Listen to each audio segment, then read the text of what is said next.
This is a volume of Girl Squad. Sans the girls. In this chapter, the bandit king Maron has his first night in Lotus, and finds a beautiful girl to dance with. There's a pretty big banquet that night. Lilly's kind of been running a couple of them. She didn't really know when you guys would be here exactly, but she figured. So she's been running kind of banquets all this week, and this one's like a really big one. For all the generals being together, she puts on a pretty moderately sized show. You guys actually are treated quite well. Instead of having like her at her own table with all the generals, she kind of understands maybe you guys aren't the closest of friends. So she's doing this kind of a hostess style. Mm-hmm. Each of your parties, like under each of the generals, has their own kind of section, and she goes here and there without, make sure everybody's happy. What does Father's table look like? Father's table it's him, Ma'a, and brother sitting at the head of the table, and you see there's like a weird hierarchy. You see some assorted people who look like everyday regular assassins eating at the table, but separated from the rest of them, and then standing around, not touching their food, not responding, only looking around. There's a whole group of people in masks and gowns. So Yeah, there's a defined hierarchy. Having met Father, can I check to see if I can figure out if those are people or not? Yes. All right. Give me an Arcana check. You've met Father in the past. You kind of know what to look for and how these things are moving. Good start. Nat 1. Who knows? Like you actually like, they're moving in such a way you think there could be like multiple people under each hood. Like you don't know what's going on. So these are probably stacks of goblins inside a trench coat with a mask. Could be stacks of goblins. They change in size, like different heights. You're wondering how the goblins would like lay down at different heights. Mm-hmm. Now you're trying to do math based on like how many people are covered, how many goblins could fit in. You're completely distracted by that. All right. I think I'd go and chat with the party some, but the party's not here, so I'd go and have a little chat with Bob. I think I'd bring not a plate, but like a horn full of whatever we're drinking here. Maybe some frothy dragon's milk. And how's his table looking? What's the layout on that? Bob sits in the center of his table, flanked by a whole group of men. Like you see, like a bunch of people are shaved heads, and as you get out towards the wings of the table, not everybody's head shaved. I think I go next to Bob. I sort of, give him a wave at him. Hi, Bob. Yeah, I just want to set up a little bit more. It looks like on Bob's table, no matter how far away they are, you see all these people leaning in, kind of craning their necks, just to hang on to this man's word. Like he's telling a story, and like he's getting the entire table worked up. These men love him. Yeah, I think I go up to the person that's like seated left hand of Bob. He sees you approach, and he sees kind of where you're going. He has his men like scooch down the bench, make some room for you. Oh, they're pretty tightly packed. Mm-hmm. Always a step ahead of me. How's it going, Bob? How's it going? You're seeing Bob drinking now, by the way. Never seen that before. Not that like you necessarily wouldn't have, but it just wasn't you never caught him at a time where he would be drinking. It was always business between us. Mm-hmm. He's like, I'm doing fine. Road's treating me well. My men on the ground have told me you've had quite a time so far in the city. Oh yes, it's been something pretty spectacular. Turns out, whole underground. Turns out, they don't like it when you start killing their dudes. Also turns out, the goblin dude doesn't care so much. Oh, you killed some of the goblins? You could probably get away with that. Yeah. I pull out the family photos. I took these two, just in case I see their families, so I can personally apologize to them for them having married into such stupid people. Put the family photos Bob... Bob finds this very funny. You get the sense that he's not... This is a little, like, dark, I guess, for what he would personally do, but it's certainly not above him asking people he's employed to do it. So he's like, he finds it pretty funny. He's like, yikes, man, you're fucking crazy. Now, Bob, I've got a question. I've seen you use one of these boomsticks a couple times. What the absolute fuck is that? Oh, this was my signing bonus. There's signing bonuses? Yeah, like what did you ask for when you became the Uh, general, right? Land? Power. There's a.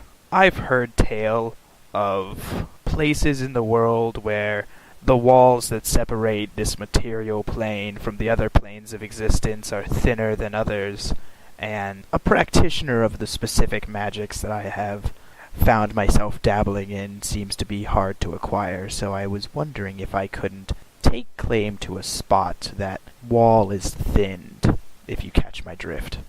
Ah, pierce the veil and all that. I get you. Something like that. I think they're playing right now, but I couldn't be certain. I look Hmm. over towards the whatever sort of like quartet is going on. I assume there's music. Yes, there certainly is music. It is Is it? good that you've asked this. You see a group of there's three tieflings.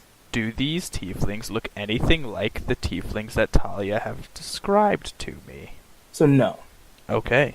You see a nondescript group of gnomes all working together to play a single drum, but they're doing it really well.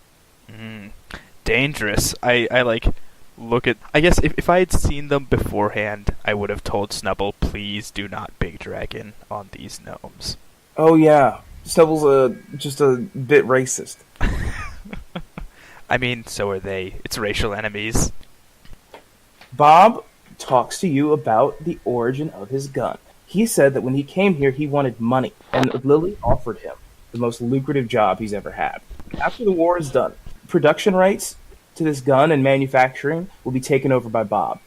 That does sound particularly lucrative. And then, I don't know if you can tell, but gunpowder over here has a lot of potential to be very useful. Oh yeah, I keep a little bit with me. It seems like a real explosive market. He actually pulls out his gun and hands it to you. Hmm. When he hands it to me, let me check some flavor. Yeah, If you take his gun, that's going to be bad times. I'm not keeping his gun. I was just there's a warlock feat for using guns, but I think I have to have, actually held a gun before. His gun is good, strong because it's a gun, but the instant you touch it, you can tell there's other reasons why it's strong. Mm. Can I do an Arcana check to sort of detect what sort of magics are on this gun as I turn it over hand in hand? Divination. Oh. I double take at the gun. I sense divination magic. Are these divination runes in your gun? Yeah, done by the Queen Mother herself. Oh. Kind of hard for me to miss, if you know what I mean. Ah. Clever. Except for that one shot that seemed pretty solidly towards Father's head, and then all of those fizzled out. What was up with that? Oh, that's Lilly.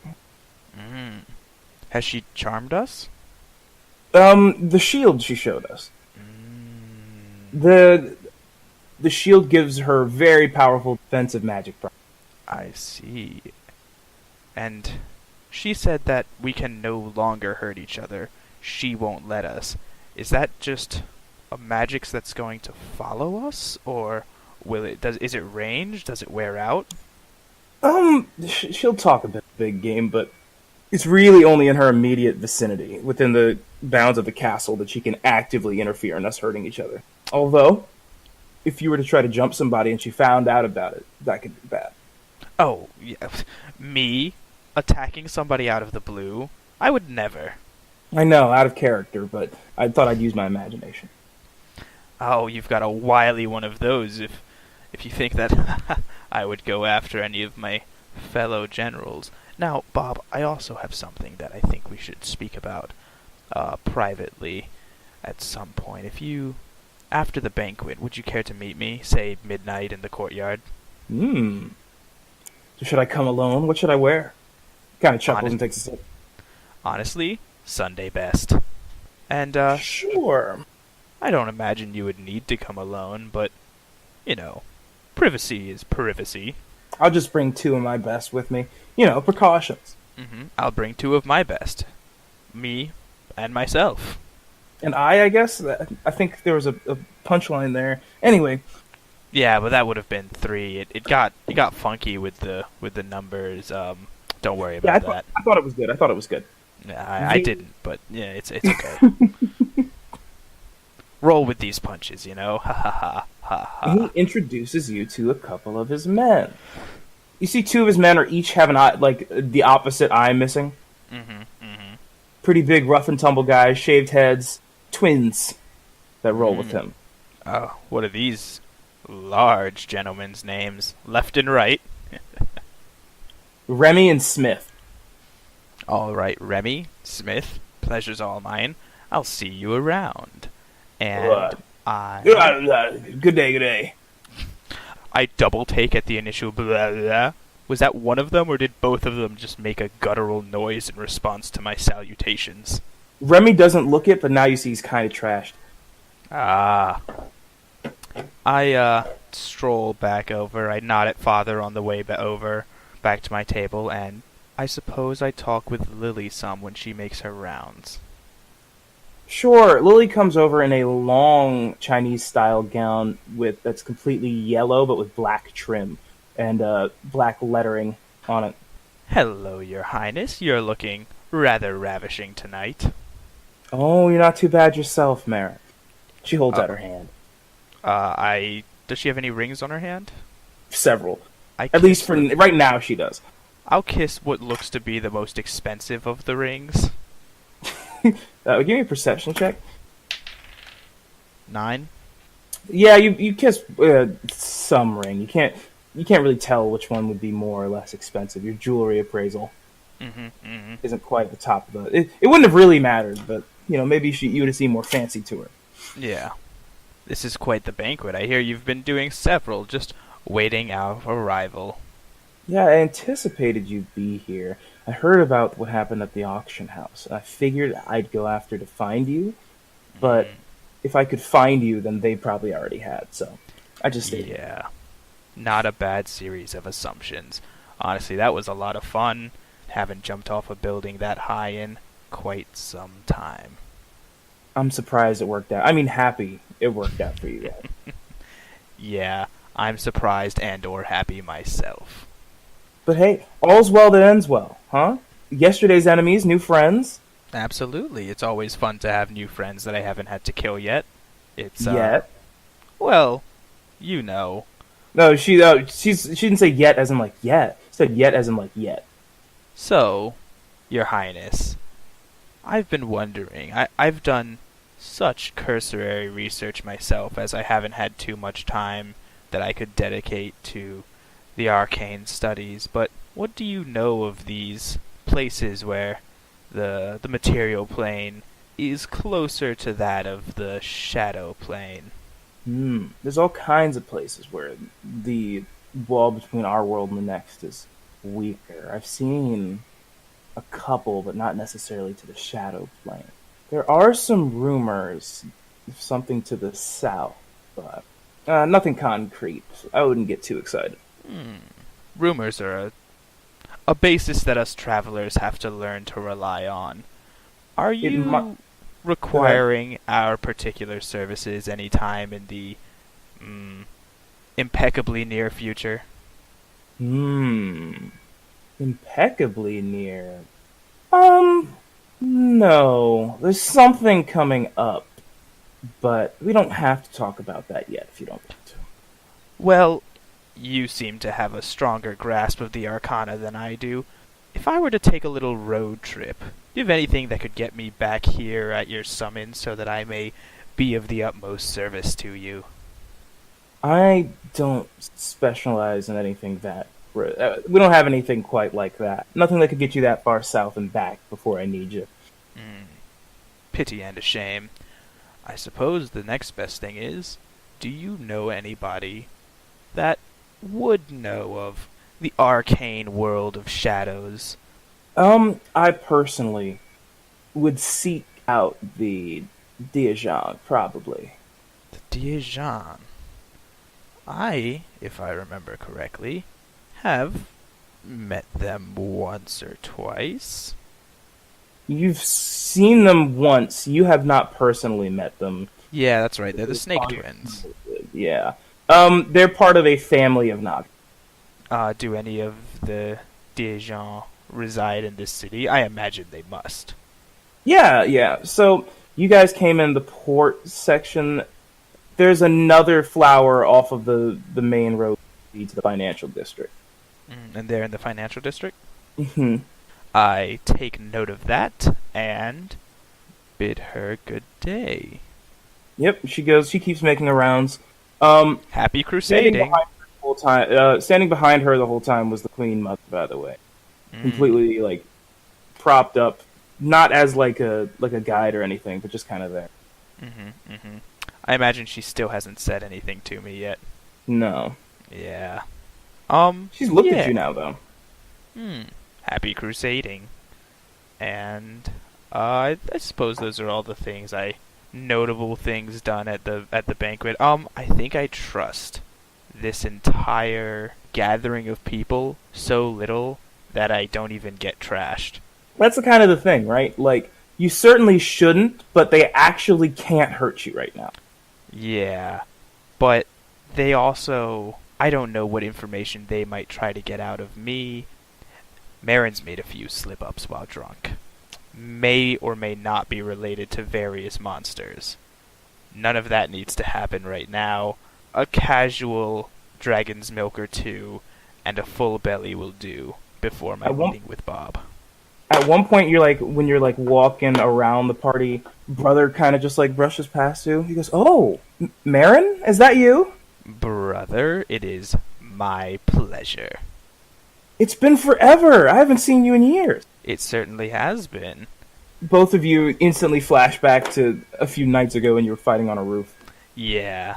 Hey, did you want to catch up, take a walk? His voice is very nice, but you see his eyes just staring at you like, try something. Honestly, that sounds pleasant. These big banquet halls full of so many people can get quite stuffy, no? Lead the way. He starts walking around the castle. You guys get better view of it. You see that while there was a banquet for the military and the generals being together, there's also bigger banquet on the outside for not quite commoners but people of the people. You can see certain big political figures making appearances. There's a bunch of people. I think there's actually an open door policy. And there's some crazy characters. You see some of the characters downstairs in the encampment. The Pixie and the Goblin Elder and stuff. Not them particularly, but some characters you can imagine came from down there. Gotcha. Monster-looking fuckers. So, brother, I heard a tale. A little birdie told me that not too long ago, there was a string of deaths happening about 4 years after you visited each location. People just died. How'd you do it? He looks you dead in the eyes. He's like, not really too sure about that. That's unfortunate. Strange how that happens. Memory is such a malleable thing. As always, you do not need to roll a deception check. You're pretty sure he's lying. Yeah. Well, brother, is there anything you wanted to talk about? You seemed, ready to get me alone.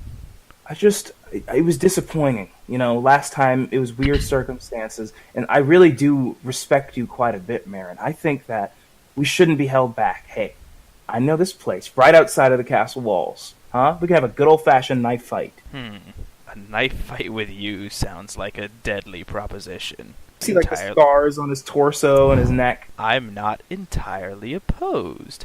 I do think, so as not to incur the wrath of our benevolent employer, we should have a referee. How about you and I have a good old-fashioned knife fight, fist fight, whatever sort of fight you want to take it to, and we see if Lilly would be so kind as to watch over it, sanction this as a battle. We could make a day of it. We could make a whole event of it. Is there a coliseum? He says, seems like a lot of work, but yeah, I guess rules are for the better. Tell you what, we'll rain check, but we can have a fight in the Slavers Coliseum. That sounds like a plan, and I extend my hand to shake his.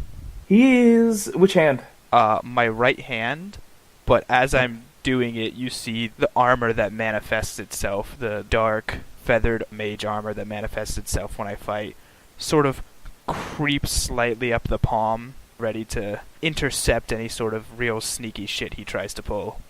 Lucky enough, his blood hand is his left hand. So he extends his very human hand, just smiling. It really does seem genuinely like he wants to be your friend. What a pleasant feller. Which it may or may not be true. But yeah, you have a date with brother scheduled whenever you kind of want one, and you guys can duke it out in the arena. Yeah, well, that sounds fantastic. Yeah, I guess, I don't know what time it is, but I said midnight like the place wasn't still going to be popping at midnight. Probably should have said like 2 or 3 a.m. That being said, like, during a banquet is maybe as good a time as any for privacy, while the drone of the festivities makes it hard for any eavesdroppers, you know? Yeah. Before when brother leaves, he thanks you for killing sister. Why so? It's important to weed out the weak. That is a policy that I understand all too well. Like his smile like fades for like the first time. He like looks you in your eyes. He's like, I would be remiss if I didn't extend you the same courtesy. Careful, brother. I don't take part in an organization like you do. Those who travel with me hold a certain value that, oddly enough, goes past their combative abilities. That being said, you would be a fool to think that I'm the most dangerous in our party. And with that, as Bandit King, you get last word. He actually bows. I think he kind of has to, and returns to the party. I give him a very slight bow, formal but respective. And he's off. It's about the time you're supposed to meet Bob. Where did you want to choose to meet? I said the courtyard just so we could take a nice walk around. Sure. In much like Lotus fashion, this courtyard is like a small Japanese-style courtyard. You know, like a small waterway through it and a little bridge and some stone garden kind of shit. And there's not really that many people here. It's not typically populated, but especially now that there's a banquet going on, there's certainly not that many people out here. But it is lit, however, barely. As he arrives, I snap my fingers, and the sound of running water, and it's like when you meet somebody in the rain for private meetings, so that there is a persistent sound to drown out the eavesdroppers, sort of thing. I'm using minor illusion to create that sound of running water. Excellent. He's like, it's nice to work with professionals.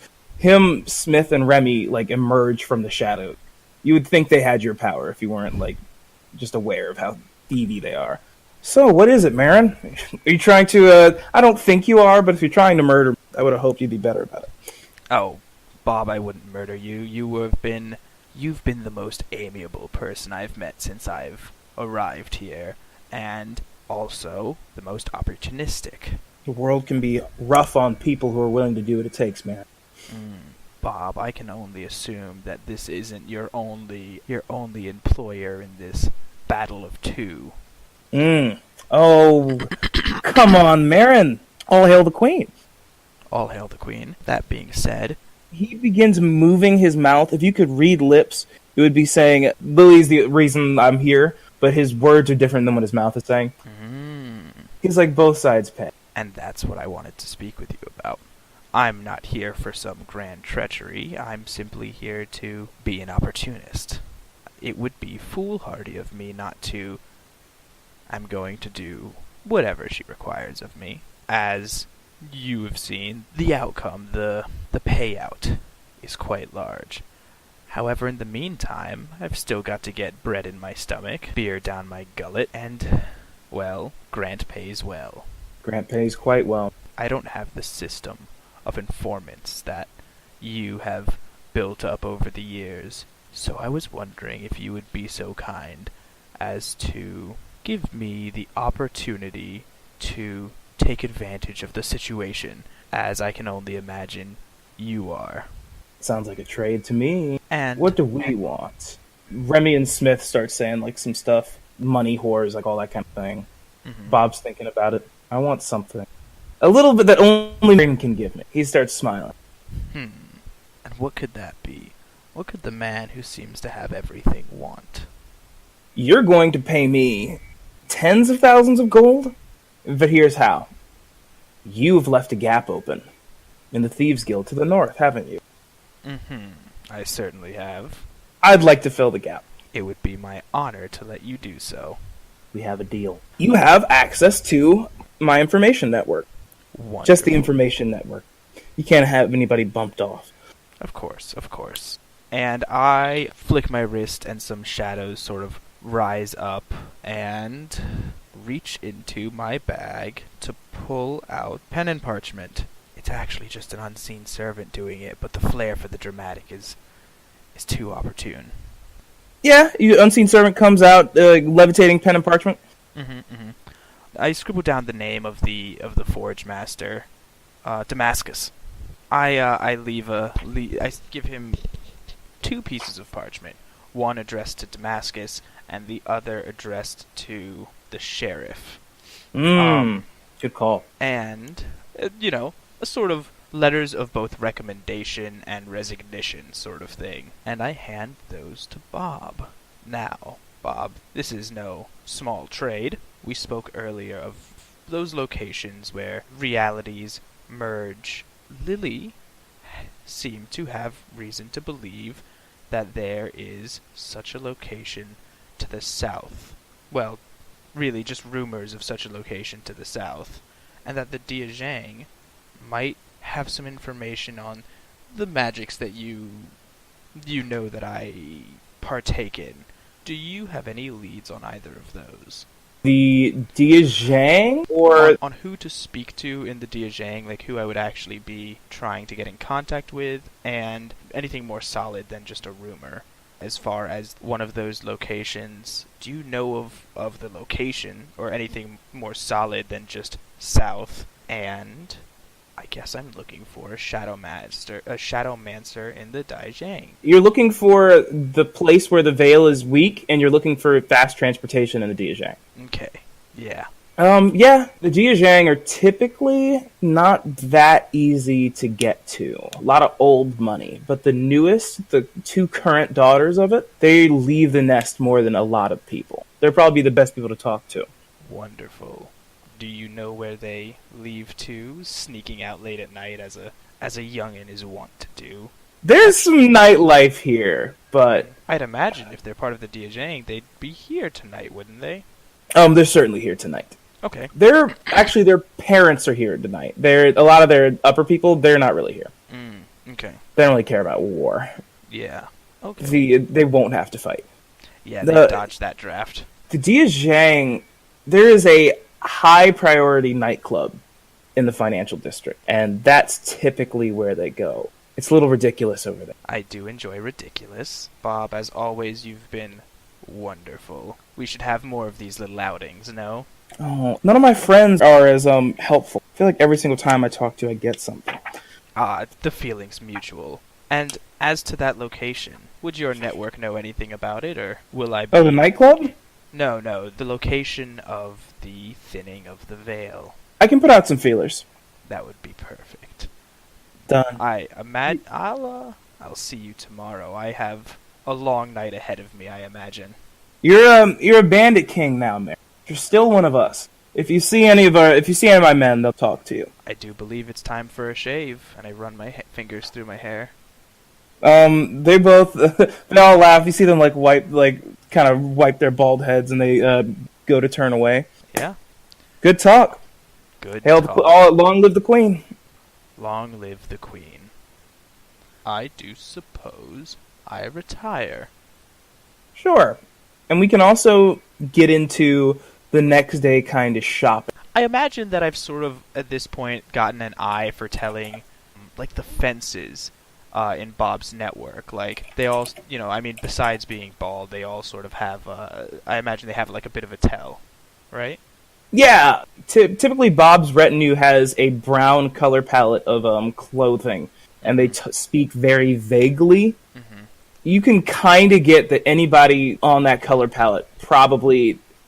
They just don't speak very directly at all. They'll never give you a straight answer. Yeah, I seek out one of these correspondents, and, this information network is now open to me. I intend to use it. I'm not here to get swindled. I'm here to find quality magic items without having to get in, the tourist trap of things. I don't want to be sold some enchanted doohickey, only to find out that it had 3 uses, sort of thing.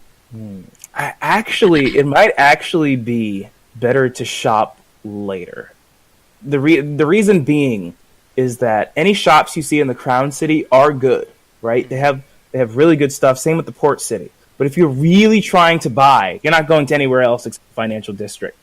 If you can shop from anybody who's directly related to the Diazhang, like cousins, uncles, that kind of stuff, that's that good shit. Okay. Well then, yeah, can I head over to the Diazhang? The next day you can. Yeah, the next day. I dined with the party, and I suppose, we're all about to have these, so we go on our separate ways. Through the marshes, there's no bridge this way, there's just like these huge gondolas through the marshes. It's been a while since I've been on a boat. That take you into a bustling marketplace. The Financial District it's not only like where all the stores are, it's where everything is. This is where there's not that many places to live just because it's packed with things to do. Yeah, this is the downtown of Lotus. Not too hastily, I sort of spent some time walking around. You know how Maron has his, the keen mind, sort of glance around at everything, make that mental map, sort of fill out my knowledge of the city, and try to see, is there some sort of clear architectural disposition towards the Diazhang, as it gets closer to the center, or do they have, an area that seems to be held by them? So the southernmost, as you get more south, the south half, the architecture kind of switches to a more Middle Eastern style. And I'm guessing that, it sort of, an immediate change, or does it ease into that? There's tones of it the instant you land, but by the time you reach halfway through, it is in full swing. Okay, so I keep my travels going in that sort of direction. Actually, you know what? Can I say that I did this pretty early in the morning in an attempt to catch the sisters as they return from their night out? Like 3 in the morning, sort of heading over. You kind of case around the place around 2 or 3 a.m. The marketplace is still going. Mm-hmm. Not as much, and there's some kind of weirder stuff, at night. Not weirder, more there's more adult stuff, but nothing illegal. Yeah. What's illegal in Lotus? Plenty of things are still... things are still illegal enough in that you can't sell them on the street. Still have to be, Lilly's running some kind of operation here. Mm-hmm. So you catch the twins leaving a gondola with their retinue of guard. They seem to have captured their fun for the night. Are they looking sort of worn out, or still sort of Oh, they're up. Okay.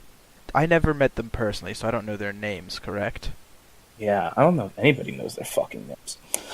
I remember, but I recognize that they were the 2 that Snubble was flirting with. Mm-hmm. All right.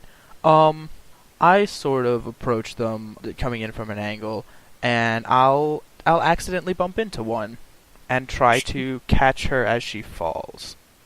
Fall is a word. They're Naga. They have snake tails. That's true. I don't know how bumping into them would trip them. You certainly kind of knock her off her balance a bit. Yeah. They're not particularly fighters, these 2. Whoa, watch it.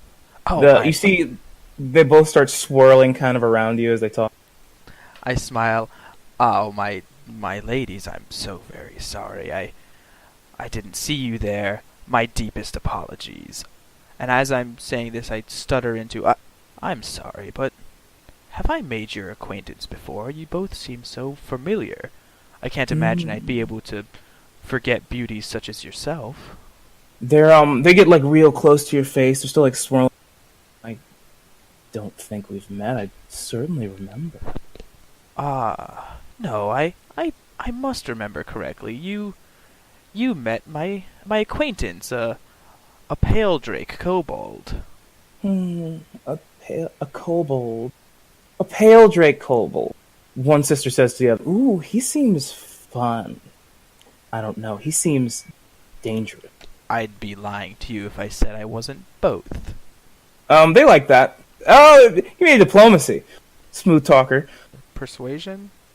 17. Yeah. Yeah, they like that. What can Awesome. we do for you? No one comes to the financial district for no reason. Yeah, no one comes to financial district for no reason. Oh, I'm in search of many things. I'm chasing rumors, and I'm also looking to spend a little bit of gold. Oh. I have recently been employed by the Queen herself. Oh. You may You have want to heard spend money. Absolutely. It's the best They're, thing to do with it. They're very excited. They're swirling around faster. I'm a bit of an adventurer myself. Always looking for handy little magics to keep around with me. Yeah, we know someone who owns an adventurer's shop, but only the high-end stuff. Yeah, you have to be able to be a high roller. That's not a problem, is it? Never has been before. I've been called a king of sorts among many. Mm. I lean in to put an arm around each of them. Would you care to lead the way? They kind of have to go down to your level. They have very long snake toes. Mm-hmm. They stand much higher than most people. They'll go down there. They kind of lower their gait so their tails extend longer past, and they kind of lead you. All right, shopping time. Shopping time.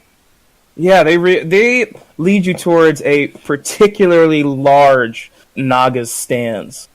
A guy sitting behind a very large counter with a lot of gold piercings on his face and gold on his fingers. Hello, sir. I've come to take a gander at your wares. Oh, who's this one? My name is Maron.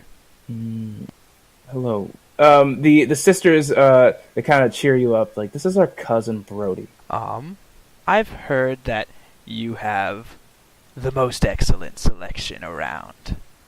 What can you do me in the way of magical adventuring gear? Yeah, what's this mariner's hide? Seems good. While wearing this armor, you have a swimming speed equal to your walking speed. In addition, whenever you start your turn underwater with 0 hit points, the armor causes you to rise 60 feet towards the surface. And it can be light, medium, or heavy armor. And this dancing longsword. Thought you would never ask. You can use a bonus action to toss this magic sword into the air and speak a command word. When you do so, the sword begins to hover, flies up to 30 feet, and attacks one creature of your choice within 5 feet of it. The sword uses your attack roll and ability score modifier for damage roll. Still talking. While the sword hovers, you can use a bonus action to cause it to fly up 30 feet towards another spot within 30 feet of you. As part of the same bonus action, you can cause the sword to attack one creature within 5 feet of it. After the hovering sword attacks for the 4th time, flies up to 30 feet and tries to return to your hand. If you have no hand free, it falls to the ground at your feet. If the sword has no obstructed path to you, it moves as close to you as it can. So you can attack again with a bonus action 30 feet away with you with a magic flying sword. And it comes in greatsword, longsword, rapier, scimitar, or short sword. Yeah, that is about double the gold I actually have. Is it? Yeah. We each have around 1,000 gold. That seems low. Unless we got paid when we got to Lilly. You got paid when you got to Lilly. Woo, how much did we get paid when we got to Lilly? Enough for a dancing longsword. 1,500 gold. Is what we have been given? That was deemed... Lilly gave you that as something of a gesture of goodwill and as reparation for damages sustained. Alright. This dancing longsword you have, you say it comes in the greatsword variety, no? Does. Alright. And how does 1,500 gold sound for that particular item? He smiles big. Oh, you like to haggle. Well, what bandit doesn't? 2,300. 1,600. 22. 1,650. Okay, look. I'll go. You seem experienced. I'm experienced. And my sisters like you. 1,850. Final offer. That's a deal for me. And I hand him a pouch with 1,850 gold. He kind of like drags it to the other side of the counter, and it falls off on the back, but you don't hear it hit the floor. Oh. Do you have any rings for sale? I always like adorning myself. I do not. All right. Well, I'll be back, and maybe next time. I step back from the girls and sort of swing the sword around, like flourish it a bit, wielding this, magic greatsword. Toss it in the air, let it dance for a bit, come down, grab it. Oh, they laugh and they clap. Does it come with like a sheath, like a Guts style sheath? Sure. Fuck yes. Although, unlike your dark weapons, even though it's a greatsword, doesn't it? It's still acting like you were wielding it, I think, right? Oh, I am still currently having to wield this. I'm gonna bind this as a pact weapon. Once it's bound as a pact weapon, it's actually using my charisma modifier. Hey man, aesthetics, it can look however you want. Alright, cool. Single-edged blade with, like, the kind that looks like a giant knife. And, obviously, all black. Or at least once I touch it, or once I attune to it, the shadows crawl up it during the attunement process and basically dye the whole sword black. And just out of interest, yeah. Tell me, what's the scroll of Demiplane? You create a shadowy door on a flat, solid surface that you can see within range. The door is large enough to allow me to pass through unhindered. When opened, the door leads to a demiplane that appears to be an empty room 30 feet in each dimension, made of wood or stone. When the spell ends, the door disappears, and any creature or objects inside the demiplane remain trapped there, as the door also disappears from the other side. Terrifying. Each time you cast this spell, you can create a new demiplane, or have the shadowy door connect to a demiplane you created with a previous casting. But it's only a scroll, so you can do it once. It's an 8th level spell on its own. I see that scroll, and I'm like, my eyes sort of light up in a, I bet I can do that, sort of way. Mm-hmm. Now that I've got this new sword. Brody also points you out to the lounge where there's like a nice hookah set up. It's a high rollers lounge. This is a nice establishment. Yeah, I'll go and partake in the hookah. I assume Tetra and Batra. Yeah, they join you with their partners for the night. Yeah. Looks like two buff dwarves.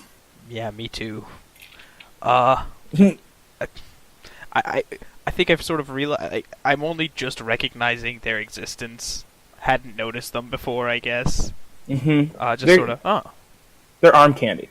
So, Tetra, Batra. Mm-hmm. If I needed to get south quickly and be able to return quickly so that I may aid the queen when called upon, what would be the best way to do that? We could take you along in the caravan. There's not really... The caravan kind of follows us. Oh. But if there's something lucrative down there, then we'll go. There is something pretty lucrative down there. Well, the possibility of it. You see, I'm a practitioner of a magics that not very many people understand. I'm a shadowmancer of sorts. My patron is a patron of death, but I seem to have an affinity for it. There's rumor that towards the south there's a location where the veil between our world, our material plane, and the shadow plane thins. And, well, I want to see what's on the other side. Oh, I see. Discovering the unknown. Their demeanors kind of change really quickly, and they get a little bit colder. Not like to you personally, but to the idea of the expedition. Mm-hmm. They're like, be frank.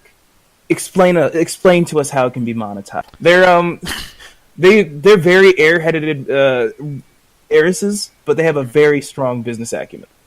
There's something particularly neat. I've heard tale of even those not particularly versed in the way of shadowmancy. Well, I shouldn't say I've heard tale. I've seen it done once, but only once, and I wasn't sure I believed it at first, as shadow magic isn't something that's often done. I thought it to just be some trick of the eye, some illusion, but now that I've delved into it myself, I realize the potential in it. You can form something from the nothing of shadows. You can create objects. You can make reality molded from something as simple as a shadow. You could make anything with that, and that's not something that I personally am willing to give up on. And I think that it would be pretty easy to monetize. You may be the first people to have access to scrolls of shadowmancy, but along with that, you could make things that appear only in people's wildest dreams. Persuasion. Persuasion? Oh, that's +4. 19. But Batra and Tetra, I don't get it. Brody, do you get it? Brody? Yeah. A lot of people will pay out their ass for this. Might be worth going to see what they're about. I'm really trying not to make everybody light art. Yeah. A lot of people will pay out their ass for knowledge. I think it's worth at least a venture. I'll tell you what, I don't think it's worth a full caravan, but we can send an expedition out. And by for you, we of course mean with you. An expedition? Sounds interesting. What goes along with an expedition? Give you a cart. We'll give you some. We'll pay for the food expenses. You go and you make us money. That allows you to go there, do some research on why it's lucrative to us, out of sending the full caravan. That sounds precisely like the thing to do in a situation like that. When can it be sent off? We can set it up anytime. You'll have to sign some papers. Something about return on investment, or paid in blood. You know, Lotus stuff. Yes, the usual. But I can draft the papers up whenever you'd like. No time like the present. My man will take care of that. And wouldn't you like to discuss this with your party first? He says.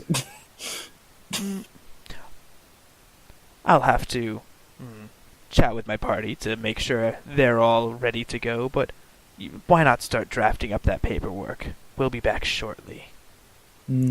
He starts scribbling on some paper. I stand up. Ladies, it has been a pleasure, but I must bid you adieu. I need to go chat with the Queen for just a minute. Make sure that I've got plenty of time to be there and back. Pity. I'll Till see next you around. time, Maren. I'm certain the pleasure will be all mine. I bow and am on my way.